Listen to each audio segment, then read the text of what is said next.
Hey guys, Paul here from Running Injury Free Revolution, and one of our Sydney RIF REVers has just asked us a question about Chondromalacia Patella, and I wanted to sort of go through that in a little bit of detail, because basically Chondromalacia Patella is sort of quite closely linked to your runner's knee, your patellofemoral type of pain, but Chondromalacia Patella, you get sort of degeneration behind the cartilage, like actually behind the knee, as like a sort of shock absorber of cartilage. And that can start to wear out and it starts to get really gummy. So instead of that beautiful sort of cartilage, smooth structure, it can start to get sort of ratty.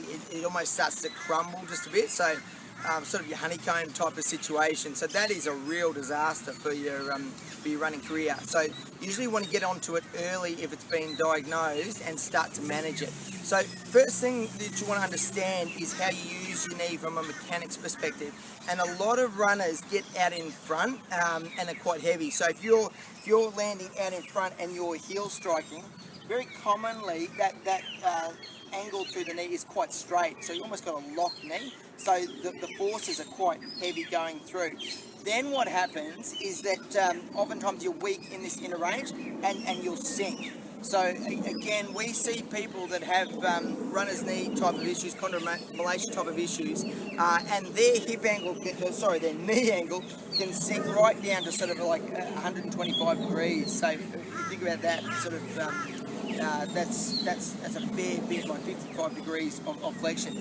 People that don't have knee issues often have less of an angle. So as they land, they won't be hyperextended. They'll be more midfoot and hopefully sort of more under the body, and they don't flex as much. So the pressure going through is a lot less. So there's a few little strategies that you can use to actually start to really tackle that, and we're going to go through those now. Cool, so we'll just show you how to start tackling that. And basically, before you run, guys, you can start to use trigger pointing to actually get a muscle to start activating a little bit better. And particularly with your knees, this VMO, so your teardrop muscle on this inside, is actually listed in textbooks as the quitter. It just turns off. And what people often are unaware of is that little trigger points and little latent trigger points can really inhibit it. So you want to deactivate those. The other thing with your Chondromalacia Patella, your runner's knee as well, is that you can be aware that you'll have pain from degeneration under here, but degeneration will always stir up myofascial pain. So you'll always have two components to your pain, and you can back off that myofascial component with your trigger points. So remember our trail, guys. So kneecap up on a 45, and he's just in there. You're right. So you can trigger point that, kneecap out on a 45. You can get that little guy in there. Harder to find. Wiggle around. Sorry, Ange. And then I'll usually get tip post as well. So tibia, sink in, lock in behind, and then head back. So he's just get Ange's face. Yeah. You got it. Yes. You're right. Sorry. So he's just in there. So that's a really handy one after runs, but also before runs as well. We'll just show you how to start concentrating on filling your gaps of strength, because I love doing your little quarter squats, and most people will do a full squat. So most people will go right down, and I always think, like, if you go right down, Ange, into that sort of, so most people will go to that level of squat, or even more.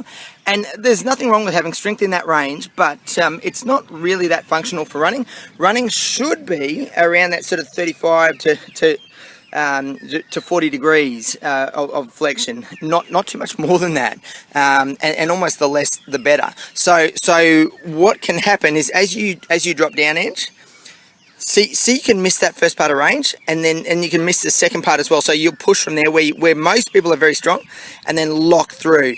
So this sort of 30 degrees in here just literally gets missed. So we've got to feel it, guys. So VMO, so squeezing this ball, activating, and we're just going to go down to 35 degrees. So it's good. So squeeze, and then slowly back. So keep squeezing. It's really good. And sometimes I'll get you to even put your finger there, so at home you can do that. So this is the hard bit, guys. So squeeze here and keep it working there. And that's the functional bit for running. As you land, and then you will attenuate force. You will sink just a little bit. You don't want to sink too much, and then keep it working on the way back. So 3 lots of 10 of those, and think about filling the gap. It's that first 30 degrees that's the most important, and most runners lack. Then you can progress from there to starting to look at your single leg stuff.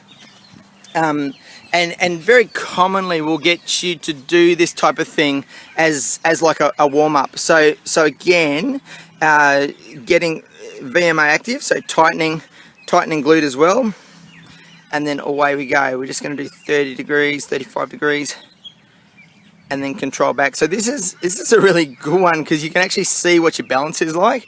And very commonly, if your core strength is down, if your quad strength is down, your balance won't be so crash hot.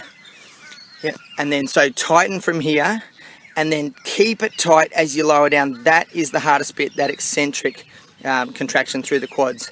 And then slowly back up, working, and we'll do one more. So tighten through VMO, sinking down, and then keep working. So notice we didn't snap back at any time there. Cool, thanks Ange. So looking after your Chondromalacia Patella or your runner's knee, you want to sort of start to put your pieces together. So you trigger pointing, you can do those spots 20 seconds each point. That's a really good little gentle one you can do pre-run, and you can do it post-run as well. It'll really help with your activation and your pain. Remember, puffy, swollen, warm, red, don't touch it, you see doc first. And then got to get your VMO working, got to get your quads working. Most runners, most athletes don't have strength in that inner range. So you sink down past it to where you have strength, and you get that sink push action, which will absolutely smash your knees. So I would start 3 lots of 10 with your little quarter squats. Any more than that, and your technique will start to go off just a little bit. And then a great little warm-up is your single leg as well. So again, I'd probably do 3 lots of 10 either side. Make sure you can control it. You're not wobbling around, you're not losing your glutes, you're really starting to fill those gaps of strength. So get into that, guys. It's a really good little basic little routine for runners. I'll show you how to make that more and more dynamic so you can really punch your running to the next level. Guys, I'm Paul from Running Injury Free Revolution, RIF REV. Check us out at rifrev.com.